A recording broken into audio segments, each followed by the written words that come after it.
Rain-X wipers are the #1 wiper blades in America. That means all kinds of drivers choose Rain-X.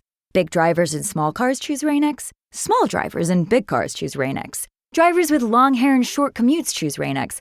Drivers with short hair and long commutes choose Rain-X. Drivers with pets on board, babies on board, and bored babies on board choose Rain-X.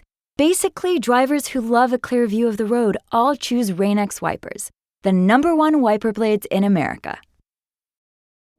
This episode is brought to you by Marqeta. When it comes to your payments provider, you can't afford to compromise. Marqeta's modern payment solutions flex with your business without the trade-offs. Stable and agile, secure and innovative, scalable and configurable.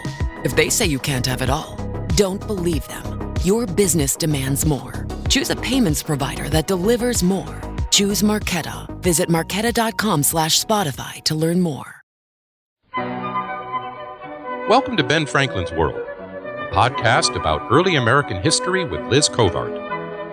The study of history is key to understanding who we are and how we can affect a better future. Ben Franklin's World will introduce you to historical people and events that have impacted and shaped our present-day world. And now, here's your host, Liz Covart. Hello, and welcome to episode 28 of Ben Franklin's World, the podcast dedicated to helping you learn more about how the people and events of our early American past have shaped the present-day world we live in. Each week, we sit down with an historian to discuss their unique insights into our early American past so we can learn more about who we are and how we can affect a better future. I am excited you could join me today because we have an exciting episode. Today, we're going to explore one of my favorite topics in early 19th century United States history, the Erie Canal. The Erie Canal stands as one of the largest commercial and engineering projects of the 19th century, and in my opinion, as one of the most exciting projects in all of United States and New York State history. Now, my dissertation and book project have allowed me to study how the Erie Canal impacted the eastern New York cities of Schenectady, Albany, and Troy. The squabbling that takes place between Albany and Troy as they vie to be the premier Hudson River port for Erie Canal traffic. I just find this rivalry fascinating. Because the competition between Albany and Troy led to the construction of new roads, better, faster, bigger, and more luxurious steamboats, grand hotels, and to the introduction of one of the first passenger railways in the United States, the Hudson and Mohawk Railroad. And that railroad helped passengers bypass the busiest and slowest part of the Erie Canal, the 27 locks that stood between Albany and Schenectady. Now, rather than spend 24 hours waiting to travel around these locks or spending 3 to 4 hours traveling to Schenectady by stagecoach, Erie Canal passengers could embark on the Hudson and Mohawk Railroad and reach Schenectady in 1 hour and 45 minutes. Now, I know what you're thinking. If you're familiar with the geography, you know that you can hop in your car and travel to Schenectady from Albany in about 20 to 30 minutes. But in the early 19th century, 1 hour and 45 minutes was incredibly fast. So that was a really exciting development. Of course, my most fascinating story is probably that of New York Congressman George Tibbets of Troy. He tried to make Troy the premier port by getting Boston investors to build a canal from Boston to Troy, a route that would have involved carrying canal passengers over the Berkshire Mountains. Now, ultimately, Tibbets was not successful, so Albany wins the premier commercial port on the Hudson River, but as you can tell, this is just a really fascinating story. And today, Janice Fontanella of the Schoharie Crossing State Historic Site is going to lead us on an exploration of the Erie Canal and how it was built. In today's episode, Janice reveals why New York State built a 363-mile-long canal between the Hudson River and Lake Erie, how laborers built the Erie Canal and the technological innovations that came out of its construction, and how the Erie Canal impacted the economy, demography, and geography of both New York State and the United States. So I hope you're ready for this historical adventure. Let's get it underway, and please be sure to watch your head as this episode may take us under some low bridges. Now allow me to introduce you to Janice Fontanella and the Schoharie Crossing State Historic Site. With tidings and wisdom to share about our early American past, here is this week's special guest. Janice Fontanella is the site manager of Schoharie Crossing State Historic Site in Fort Hunter, New York.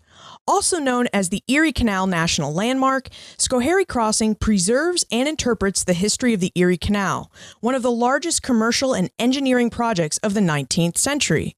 Welcome to Ben Franklin's World, Janice. Thank you so much, Liz. So New York is a really big state. Could you just tell us about where Fort Hunter is in the state? Fort Hunter is about 40 miles west of Albany. It's pretty much a straight line from Albany. It's close to Amsterdam, New York, if anybody's familiar with that town. It's about 5 miles west of Amsterdam. And it's right on the Mohawk River, right where the Schoharie Creek enters the Mohawk River. Oh, that seems like a really good placement. It is a great placement, and my office looks out on both those bodies of water, and it's really beautiful here. Would you tell us a bit about yourself and what types of work you do as site manager of Schoharie Crossing? Well, in terms of myself, I really love the out of doors and I really love history. And Schoharie Crossing is a combination platter of those two loves, so it's a perfect place for me. I don't feel trapped or confined by a historic building. I've got the whole outdoors as the canvas of the history here at Schoharie Crossing. And in terms of what we do here, Schoharie Crossing covers about 250 acres, and we have 10 buildings. So a lot of what we do, we're a very small staff, a lot of what we do is maintenance work to keep the stuff looking good and in good repair for folks who come to visit us. More directly, I'm involved in the interpretation and the special programs that we do here. We have tours and we talk to school groups and we go out to schools and we go out to libraries and we do all kinds of special events.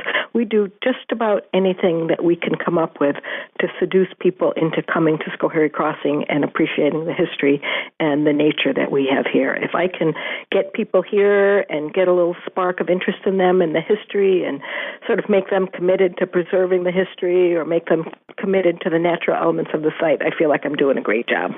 All right, well, let's meet your challenge. Seduce us, Janice. Tell us what we might find when we visit the Schoharie Crossing State Historic Site. Schoharie Crossing is just about the best place to see the historic Erie Canal. The Erie Canal actually had 3 historic phases. There was the original canal, and then it was so successful that they enlarged it, and then they enlarged it a third time in the 20th century. And Schoharie Crossing is a place where you can see all 3 phases of the historic Erie Canal side by side. It's just about the only place where you can do that. And in addition to that, we have most of the structures that you can see on the canal anywhere in the state. We have locks, we have a towpath, we have an aqueduct, we have a boat basin, we have a canal store, we have culverts. So we have all of the basic structures of the canal. In some cases, we actually have structures side by side from both the original and the enlarged canal. It's the only place in the state, for example, where you can see a lock from the original canal just steps away from a lock from the enlarged canal. And as I've already said, it's in a beautiful setting. We've got 2 rivers that go by here. And then the third sort of great thing about Schoharie Crossing is the landscape. The Erie Canal went for 363 miles across the state, but in a lot of places now that landscape is completely changed, built over. Roads have been built where the canal is. But at Schoharie Crossing, the landscape is still approximately the same. You can still see the path of the canal. You can still see the canal prism. In fact, instead of being overdeveloped the way, say, Syracuse or Rochester or other places where the canal went through, Fort Hunter is actually less developed today than it was in the canal era. So you can sort of see the scope of the canal here in a way that you can't see it in other places. So, and I'm not the only person to say it. Of course, I would say it because I love it here. But just about anybody, I think, would say that Schoharie Crossing is just about the best place to see the scope of the historic Erie Canal. How is it that Fort Hunter was able to preserve all of the buildings and canal features that you mentioned? Well, some of it is just good luck. because once the canal left here, there really was no commercial activity in Fort Hunter. So it went into a period basically of decline. So there wasn't any pressure to develop the site. But then there was also the Fort Hunter Canal Society started lobbying the state early on in the early 60s to actually take active steps to preserve the site. And they were successful in interesting the state in preserving the site. And actually, Governor Rockefeller had a hand in preserving the site. There was that whole period of being interested in history and setting up New York State historic sites. So there was really active local lobbying of the state to set up the Fort Hunter site here. You mentioned that the Erie Canal went through 3 phases of building. I'd like to focus on the first phase, which was building the original canal. So can we start with why New York State sought to build the 363-mile-long canal from the Hudson River just north of Albany to Lake Erie out by Buffalo? It is an incredible idea because at that point, New York State was largely wilderness. West of Schenectady was mostly wilderness. There were a few small towns. There wasn't anything there. But it was the logical place to build a canal. First of all, it's the only place basically in the eastern seaboard where there's a natural break in the Appalachian Mountains. So it was a logical geographical place to build the canal. And there was a need for a connection to Great Lakes commerce and the Atlantic Ocean. There was commerce, a little bit of commerce going on in the West. It was completely separated because of the Appalachian Mountains. Commerce from the West actually went down the Mississippi River to New Orleans or out the Great Lakes to the St. Lawrence River out to Montreal. So there was really no connection between the East and the West. And basically, the eastern seaboard was very heavily populated, and the west was largely unpopulated, and it was a very rich area. There was rich western farmland. There were natural resources, lumber, coal, minerals. So there was a need to get people from the east out to the west to take advantage of that.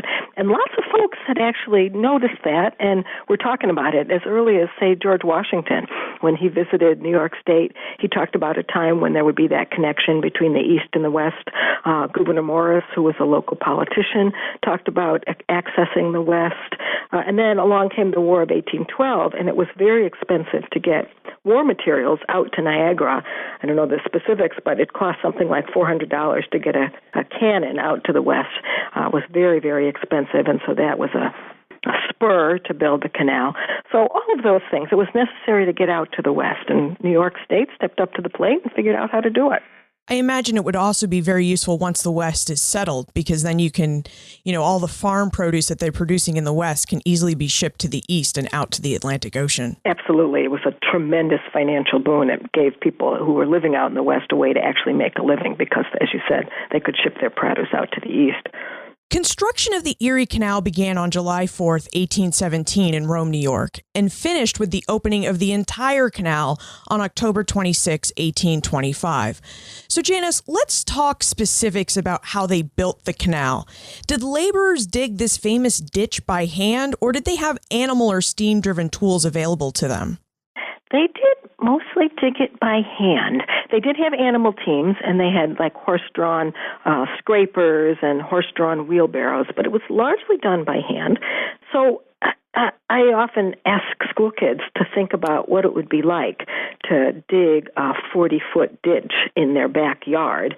And so think about digging that kind of a ditch across the entire state of New York, which is largely wilderness and trees. So not only do you have to dig a ditch, but you have to clear it. A team of surveyors went through the state, and they actually marked out a 60-foot area to be cleared.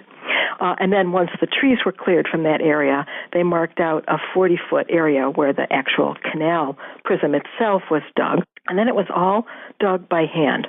They did invent a lot of things to help them out. After you've cleared the trees, think about digging up stumps.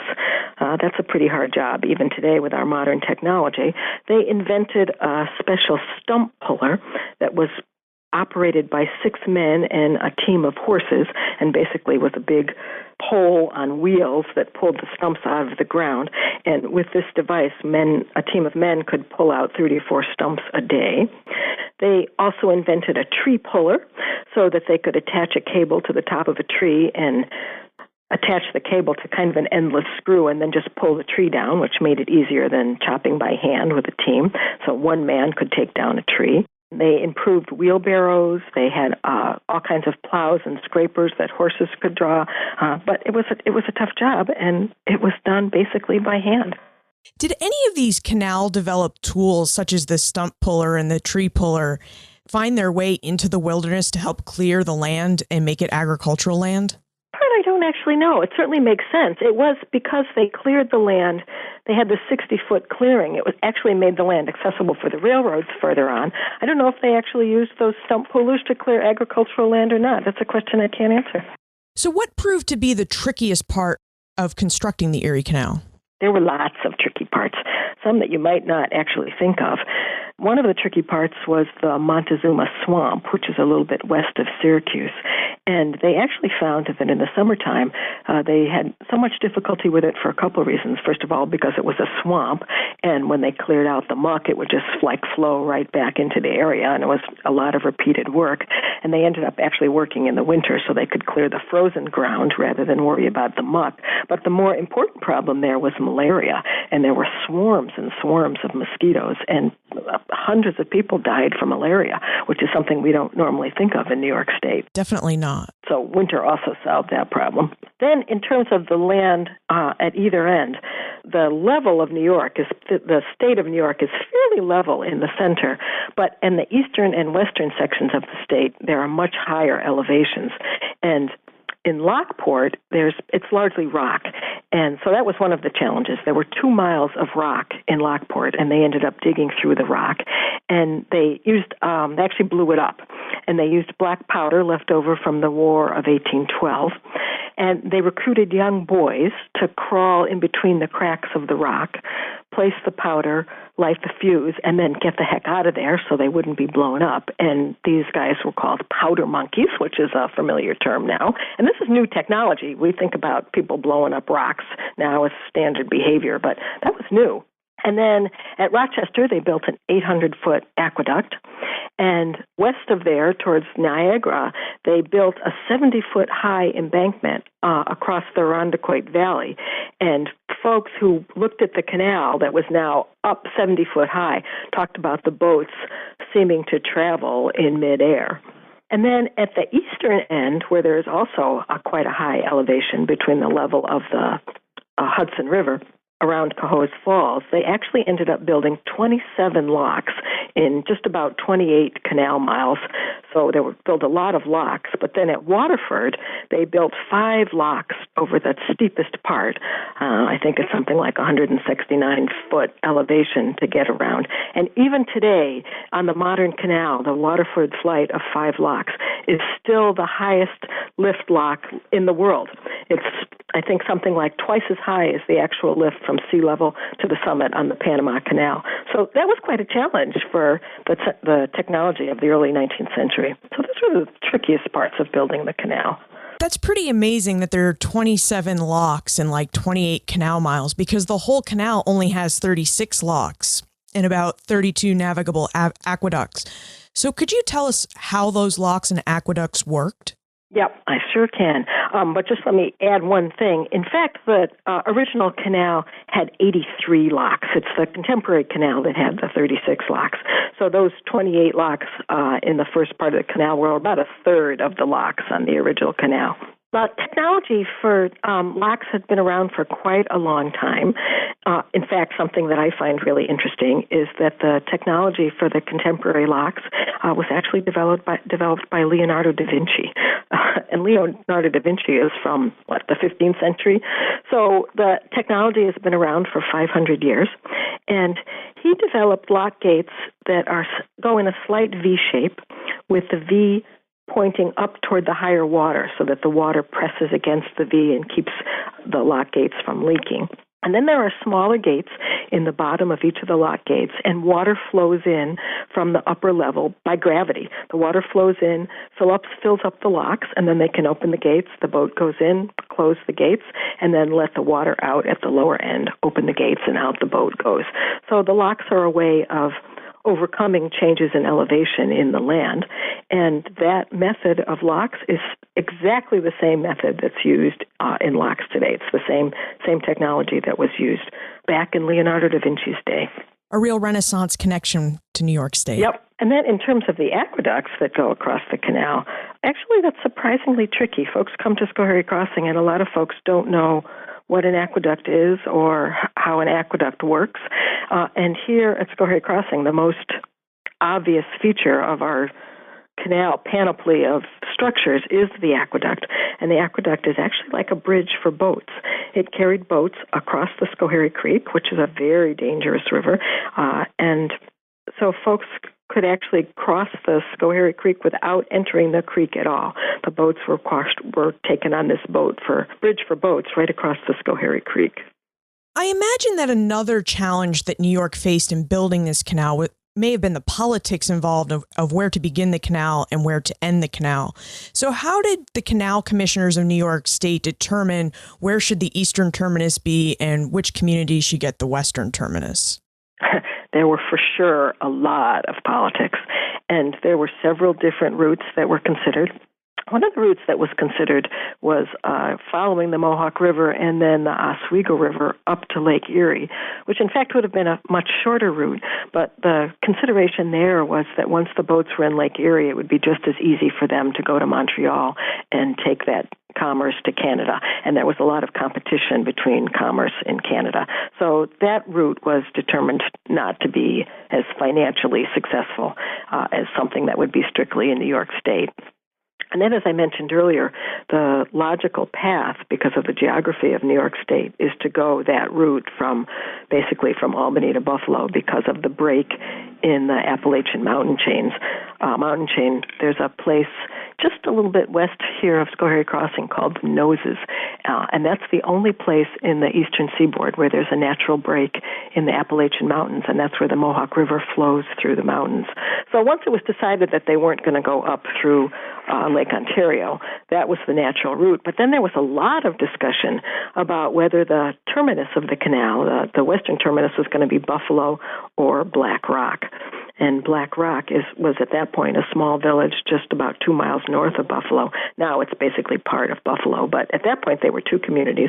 Buffalo was just a little teeny tiny town, and it was basically strictly politics. It was who had the better political skills to get that decision made. Buffalo invested a lot of money in improving their harbor to try and attract the Canal Commission to make that decision, and they did eventually decide to go to Buffalo. When the canal opened on October 26, 1825, what did that mean for the people of New York State and the settlers in the Old Northwest Territory? Did the canal really speed up travel time between the East and the West? Oh, man. It's hard to exaggerate how important the Erie Canal was. It basically transformed how the United States would develop. One little tiny fact, which I found very interesting before I actually get into the larger picture of that, is that people in the West, for the first time, were able to have oysters. They reduced the travel time so much that before then, oysters would spoil before they got to Buffalo. But now, with the canal, it was quick enough to actually bring oysters to Buffalo. The travel time went from 6 weeks to 6 days. Incredible difference in travel time. And the cost of moving freight from Albany to Buffalo went from $100 a ton to approximately $10 a ton. In fact, it's really hard in our 21st century time to imagine that it actually took 6 weeks to get from Albany to Buffalo. That's a really long time. And with the canal, it just dramatically changed it to 6 days. And it basically completely realigned the relationship between the regions of the country. Before, exports from the Old Northwest were going down the Mississippi to New Orleans or out the Great Lakes to Montreal, as I've mentioned. And it established, because of the Erie Canal, there was now a strong connection between the New England states and New York and the Midwest. It opened up the whole Midwest for settlement, and as you mentioned, it allowed people who lived in the Midwest to bring their goods to market in the East. It solidified the national identity. There was an unbelievable increase in population in New York State. As I mentioned, Buffalo was a tiny town at that point. In the 10 years after the canal was built, between 1825 and 1835, the population of Buffalo increased over 300%. The population of Rochester increased over 500%. And in fact, Rochester didn't even really exist before the Erie Canal was built. It was called the mother of cities. Most of the cities in New York State owe their almost existence to the canal. Lots of cities in New York State have the word port attached to their name: Brockport, Spencerport, Port Byron, Weedsport, Fairport, all because of the canal. It made New York City the principal port in the nation. It also was responsible in some part for other cities outside of New York State. Cleveland, even Chicago, all got a boost because of the Erie Canal. It's just hard to overestimate its impact. Even today, 75% of the population of New York lives within 2 miles of the New York State canal system. So even today, it has an importance, although not the direct kind of financial importance it did in the 19th century. One of the things that surprised me in my own research about the post-revolution New England migration into New York State was, in my mind, the best time to move would be spring. But that was the worst time to move in the late 18th and early 19th centuries because the roads were just so muddy and none of them had been cleared. And so I can imagine that the canal really facilitated the move west. And you've actually shown that by pointing out all those population increase figures for us. So thank you. Yeah, I've read, as you have, the sort of commentary of people trying to travel on those roads, muddy, and they were covered with logs and bumpy and incredibly dusty in the summer, and just a mess. So what was it like to travel along the Erie Canal? Can we talk about the canal boats? Like, how big were they? What kinds of accommodations did they have on board? And how were they powered? They were powered by mules and horses. There were steamboats that were developed pretty early on in the 19th century, but there was actually a speed limit on the canal of 4 miles an hour, and steamboats could go much faster than that. And the reason for the speed limit was because the boats going faster than that would create a big wake, and that would basically destroy the banks of the canal. So most of the boats were powered by animal power. The locks on the original canal were 90 feet by 15 feet, and the boats were just slightly smaller than that. You wanted as much boat as you could have that would fit through the lock. So the canal boats themselves were in the range of 60 feet by 70 feet. And the canal itself was not that deep. It was only 4 feet deep. So the draft of these barges was like 3.5 feet. There were basically 3 kinds of boats. There were packet boats, which carried passengers, and there were freight boats, which carried freight, and then there were line boats, which carried a little bit of each. And as I mentioned, there was a speed limit, so they went fairly slowly, although still a heck of a lot faster than going on the roads. And they were horse-drawn. And the mules, a lot of the boats were family-owned, so they've had a team of mules that would live on the boat and a team of mules that would be working, and they'd switch the mules every 15 miles or so. There's lots of commentaries about passengers traveling on the canal, and they talk about how pleasant it was to be floating along the canal, sitting on the boats, watching the landscape go by. But in the evenings when they went inside to sleep, you get a completely different kind of commentary. They were very, very crowded, noisy, smelly. There were bunks that were 3 high. Sometimes the bunks collapsed and fell on each other.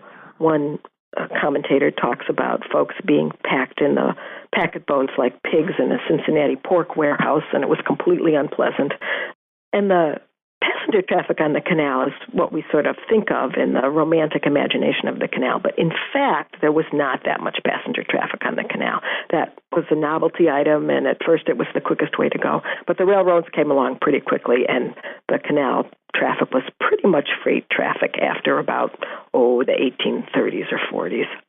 Speaking of railroad traffic, Rosa would like to know how the Erie Canal coped with the introduction of the railroad into New York State and about when that introduction happened. The introduction of railroads in New York State actually happened pretty quickly. The first railroads were in New York State in the 1830s. In fact, the first successful steam engine running a regular scheduled route between Albany and Schenectady was in 1831. That was the Hudson and Mohawk Railroad. And actually, that did not really impact the Erie Canal all that much because most passengers started, if you were going to be a passenger on the Erie Canal, you started your trip in Schenectady because it was much quicker to go either by railroad or by carriage to get to Schenectady because, as we already mentioned, there were 27 locks between Albany and Schenectady, so it took a long time. So most people started in Schenectady. But after that, the railroads became more and more successful and more extensive, and the freight tonnage on the railroads actually exceeded the freight tonnage on the canal by 1868, and the peak freight traffic on the canal happened in 1872, shortly after that. And after that, the freight traffic on the canal started to diminish. But for some freight, it was still cheaper to ship by canal rather than railroads. So there was still actually freight traffic on the canal right up into the 20th century. Some of the less successful lateral canals were abandoned. But in the 20th century, Teddy Roosevelt was governor of New York, and he actually commissioned a group to study whether it was worthwhile enlarging the canal. And they determined that there was still cheaper to transport some goods on the canal rather than the railroad, and they advocated enlarging the canal. And at that point, they created the New York State Barge Canal, and that was successful in terms of freight up until the 1950s. In addition to the railroads, the real thing that was the death knell for the Erie Canal was the St. Lawrence Seaway. It could have bigger ships, and so by the end of the 1950s, there was virtually no freight on the Erie Canal. In grade school, I learned to sing this song called the Erie Canal. It involved a mule named Sal, 15 miles along the Erie Canal, and shouts of, "Low bridge, everybody down." Does that song have any accuracy? And if so, why are there so many low bridges along the Erie Canal? It's completely accurate. And there are so many bridges along the canal because the canal actually went through a lot of people's properties, farm fields. It separated people's farm fields, so they needed to get from one side of their field to the other. And so bridges were built to accommodate the landowners, and the less materials that you can use, the cheaper the bridge is, and it's cheaper to build a low bridge rather than a high bridge. So they built the bridges as low as they could to let the boats underneath. So anybody sitting on top of the boat would be knocked off if they went under a bridge. So the passengers who were lounging, enjoying their time on top of the deck of the canal boat, had to be alert for somebody telling them there was a bridge coming or they'd be knocked off into the water. In fact, there are actual stories of people being hit hard enough that they died. There were actually deaths that occurred because of people being hit by bridges if they didn't get down quick enough. So lots and lots of bridges, I think. I don't know how many, but I think I've heard the number more than 300 bridges along the canal. So you have to pay attention. Bumped heads is not something we have with our romantic picture of what it would have been like to travel along the Erie Canal. No, not true at all. I have another listener question for you. James would like to know about the role DeWitt Clinton played in the construction of the Erie Canal. So before you answer that question specifically, could you also tell us who DeWitt Clinton was and about his involvement in the Erie Canal project? DeWitt Clinton was a New York State politician. He had a lot of different official roles. He was the mayor of New York City. He was a New York State senator. He was governor. He was actually a presidential candidate. In terms of the Erie Canal, he was made a member of the Canal Commission, and we wouldn't actually probably have the Erie Canal but for DeWitt Clinton. He was a tireless advocate for the canal. He thought it was a really great idea. He did a number of speaking tours promoting the canal. And, now we know that the canal was a good idea. Now we know, we've talked about how successful it was and how commercially successful and how great it was economically speaking for the state. But when it was built, it was thought as sort of a crazy idea. It was largely through the wilderness. As you've said a couple times, it was 363 miles, which made it by far, the longest canal in the country. Before the Erie Canal was built, the longest canal in the country was the Middlesex Canal, which was 26 miles. It was in the area of Boston, which is a highly developed area. So to think of building a canal in the wilderness by hand for 363 miles was thought of as crazy. In fact, the New York delegation went to see if they could get federal funding for the canal. They went to Thomas Jefferson, who we normally think of as kind of a visionary guy. And when Thomas Jefferson was asked to help fund the Erie Canal, his comment was that the idea was little short of madness. He said, maybe in 100 years, but right now the idea is madness. So it was a crazy idea. And DeWitt Clinton was ceaseless in advocating for it, and he was successful. He finally convinced the New York State legislature to vote money for the canal, and off they went. This conversation topic is actually perfect for our transition into the time warp. This is a fun segment of the show where we ask you a hypothetical history question about what might have happened if something had occurred differently, or if someone had acted differently.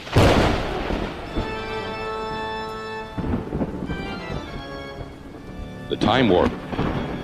Historians can't predict the future, but they can speculate about what might have been.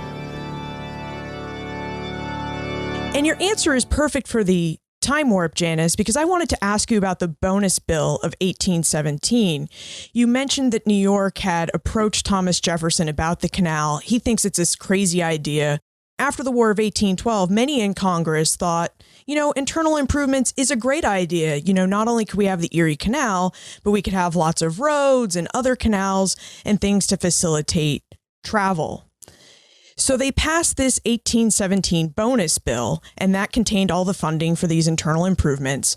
But President James Madison decided that the Constitution did not grant the federal government authority to invest in internal improvements, so he vetoed the bill.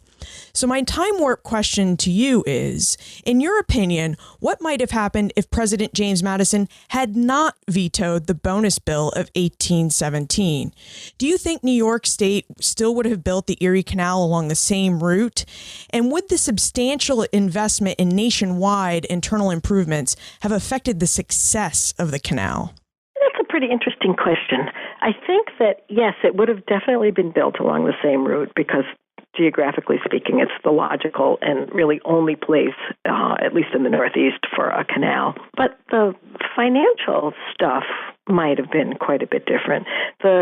Because New York State built the canal with state funds, of course, all of the canal toll money went to New York State, and that was a tremendous economic boon for the state, both in terms of the state government itself, something in the range of 60 or 70% of state expenses were actually paid for by canal tolls.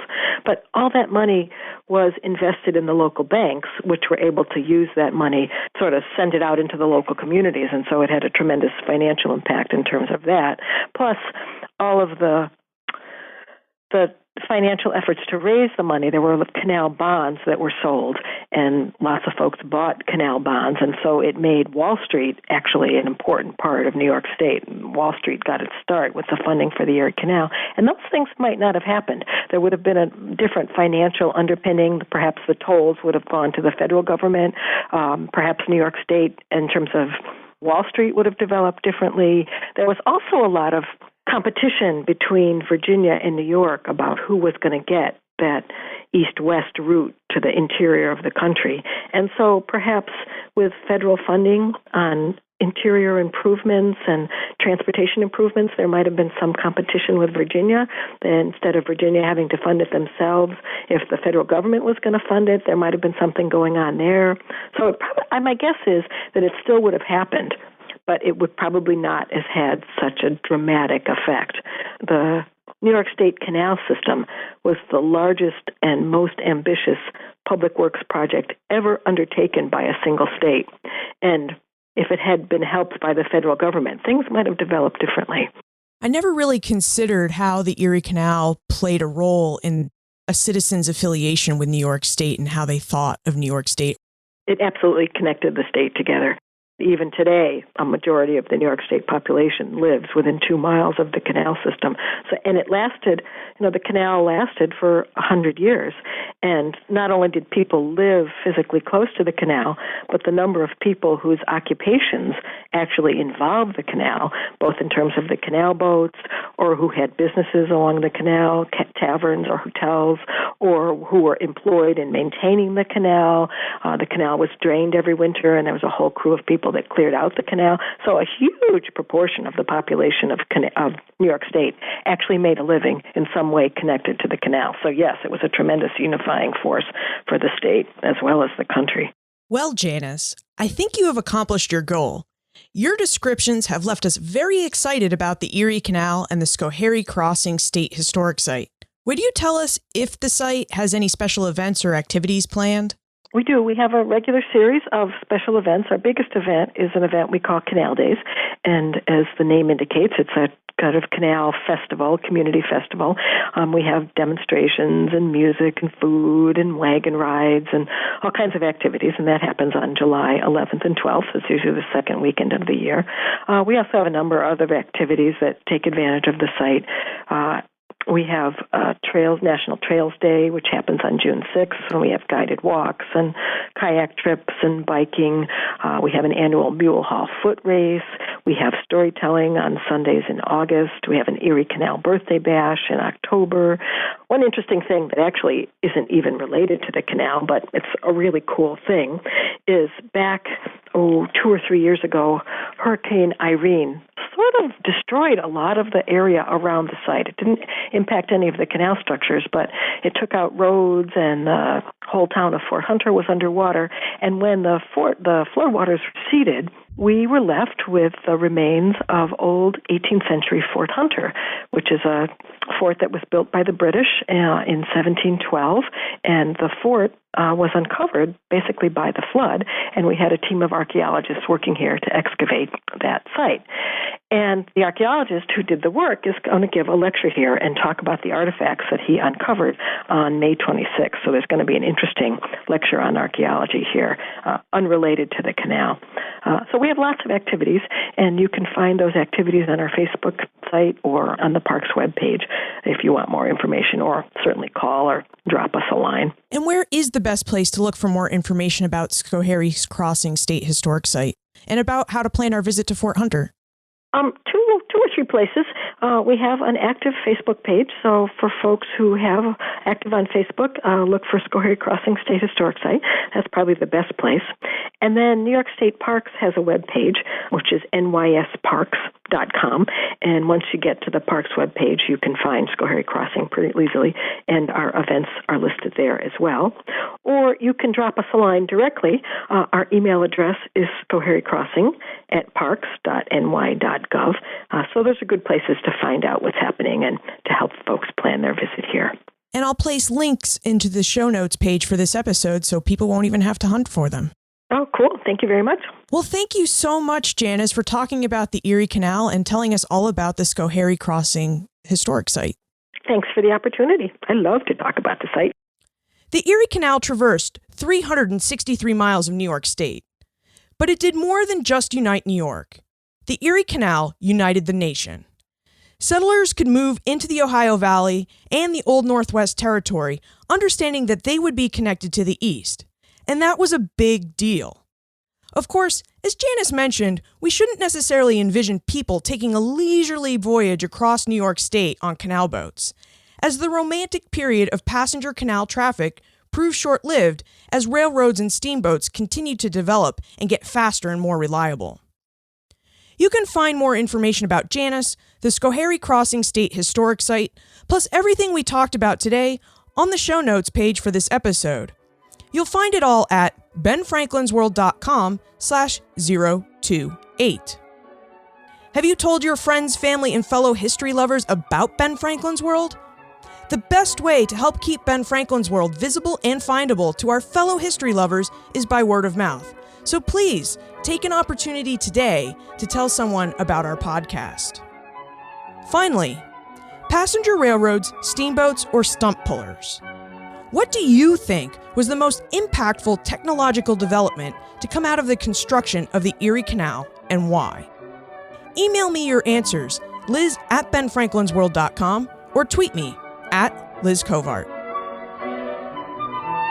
And remember, never leave till tomorrow that which you can do today.